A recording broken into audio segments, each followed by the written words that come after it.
good afternoon! So alam niyo ba mga kalab, galing kami sa fish pond.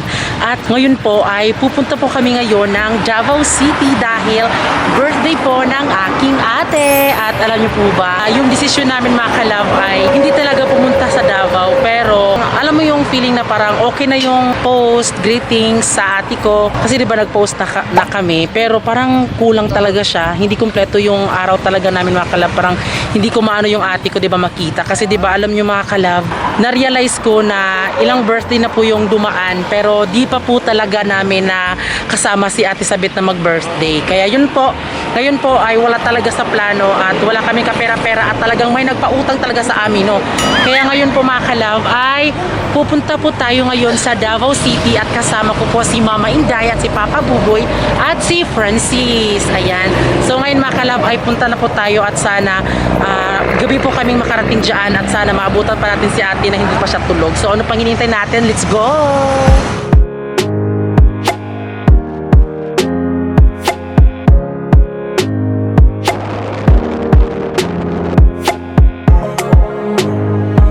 So ayan guys, oh my god, sobrang init talaga mga kalab, no? Tignan niyo po yung kamay ni Francis. So andito po kami sa Bayugan at sobrang init talaga na yung ating mukha. Yan, super excited na kami makadating doon mga kalab kasi di ba gusto namin may surprise si Ate Isabel. At ayun po sila Mama Inday.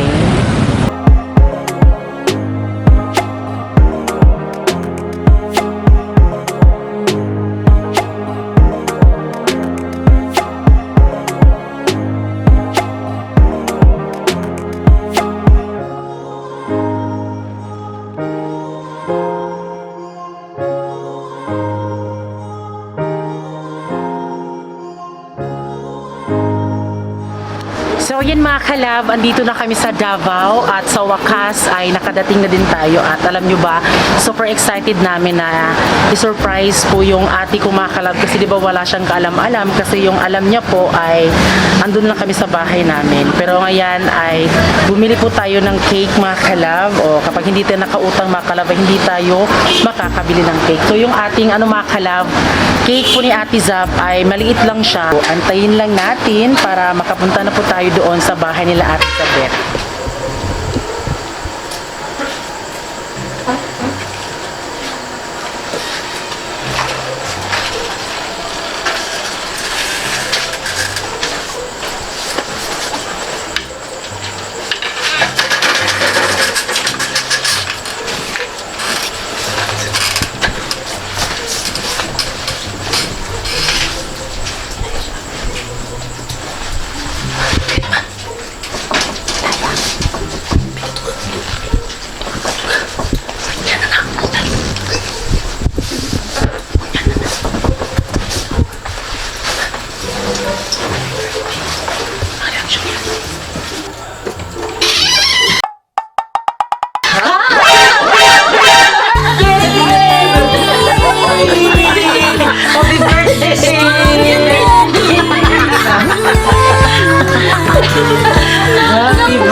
So, ayan, ito po si Ate Isabel. Birthday na.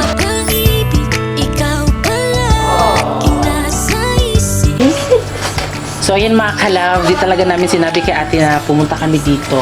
Diba kasi na-realize namin mga kalab na di pa kami nag-ano ni ate ng taluot na.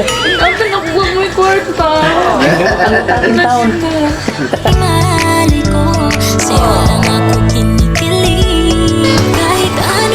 So, ayan, andito na tayo sa bahay nila Ate Sabet. At hindi talaga in-expect. Ano sa man yung makaingon? Ano sa man? Tingnan po na siya gawa sa tikin na shopping ko gabi naman. Ano na shopping? Ang surprise yun ka na mo dire akay para kuhan ka balumang ko nga gusto gid nimo nga nakasamo ana ami dire sa imuha karon ang surprise yun ka na mo karon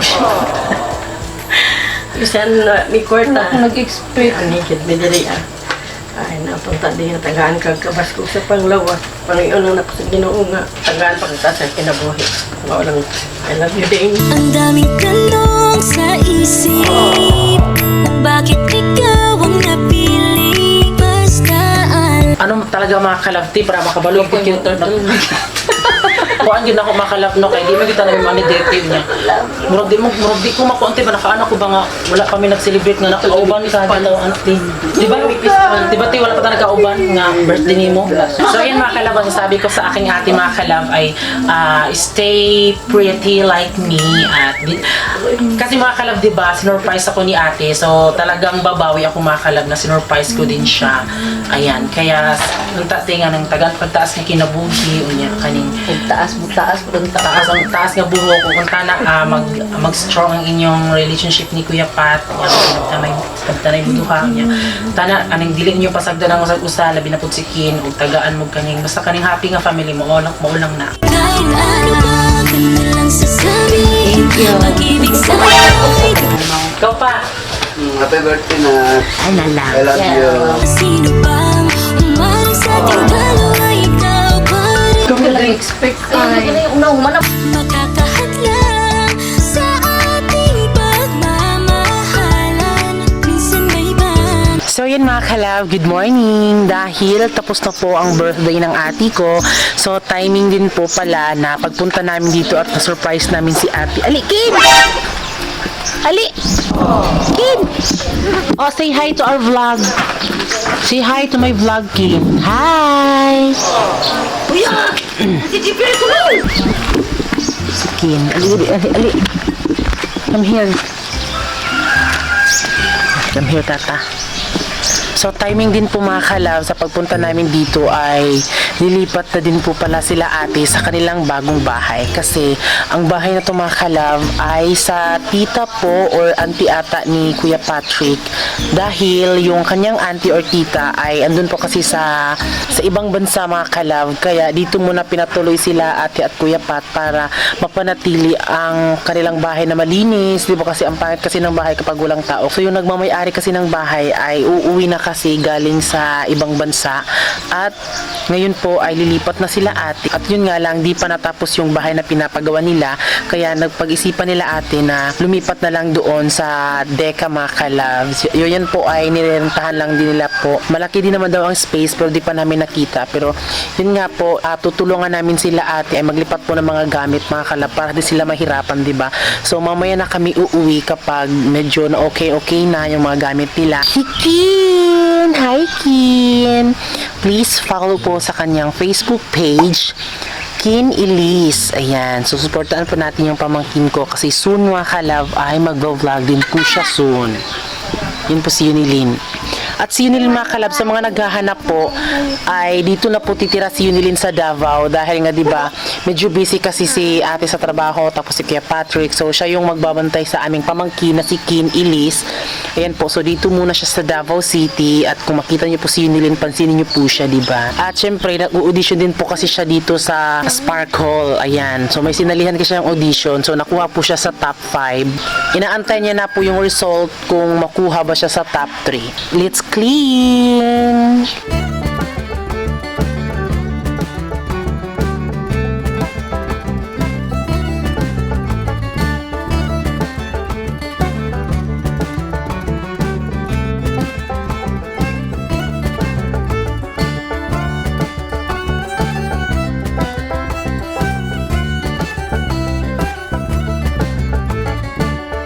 So ngayon mga kalab, dahil medyo nalabas na po yung ibang mga gamit nila ate, ngayon po ay pupunta muna tayo doon sa bahay nila ate na kanilang pagrerentahan dahil po, di ba nga sabi-sabi ng mga matatanda na bago tayo makalipat ay lalagyan daw muna ng bigas at tubig. So wala namang masama kung sundin natin yan, basta yan lang yung ating sundin. Iwan ko lang kung ano ang sa iba. Yung pag ano din namin ni Francis, paglipat namin doon sa bahay namin, ganoon din po yung ginagawa namin. Naglagay kami ng tubig at bigas para po, alam nyo na,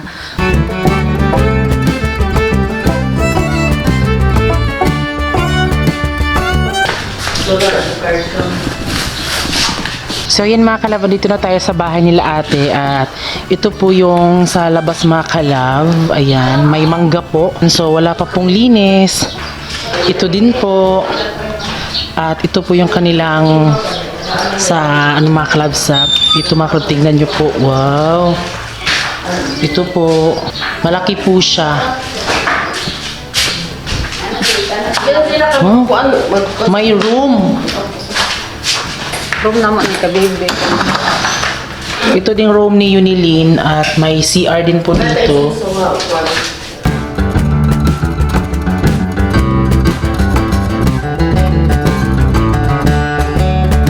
So ayan na po yung ikakarga po nila ate mga kalab.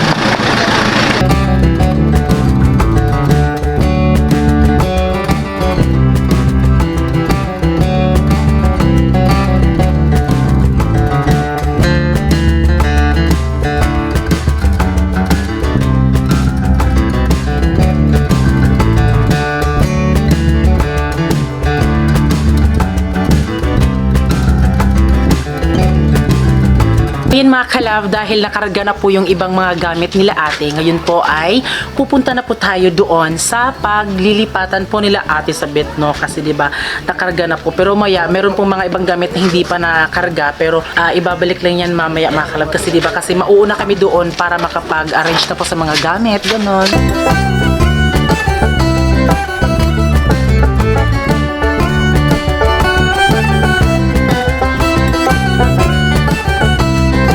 So yung tinitirhan po nila ate dito mga kalab ay subdivision po at maganda po yung kanilang bahay dahil meron pong security guard mga kalab.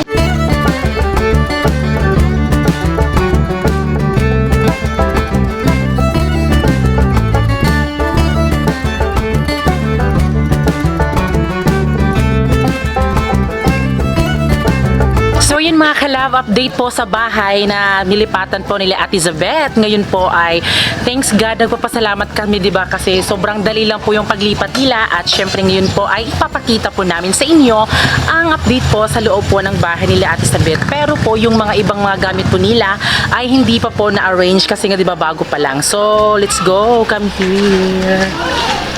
So ayan mga kalab, yung mga ibang gamit po nila Ate Zabeth, ayan po, hindi po siya nalilipat mga kalab at sa ngayon po ay naglilinis pa din kami ngayon at pasok tayo sa loob mga kalab kung medyo gaano kalaki yung kanilang bahay mga kalab. Ayan po yung loob, kanina, totoo nga yung sinabi nila mga kalab na kapag may eco-eco pa, tapos nalagyan po ng mga gamit ay mawawala po yung mga eco-eco, kagaya po dito mga kalab.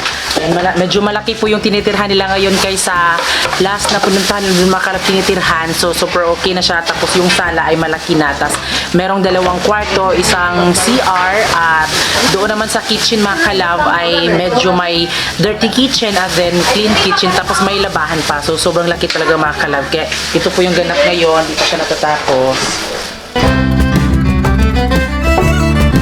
So meron pong mangga dito. So pinuputol po yung mga ibang mga dahon po ng mangga kasi 'di ba medyo parang nakakatakot tingnan kaya para din po siya hindi din po siya sagabal sa daanan po nila Ate Zabeth mga kalab. Kaya yun po. Yan po pinuputol na po yung ibang mga mangga ng dahon.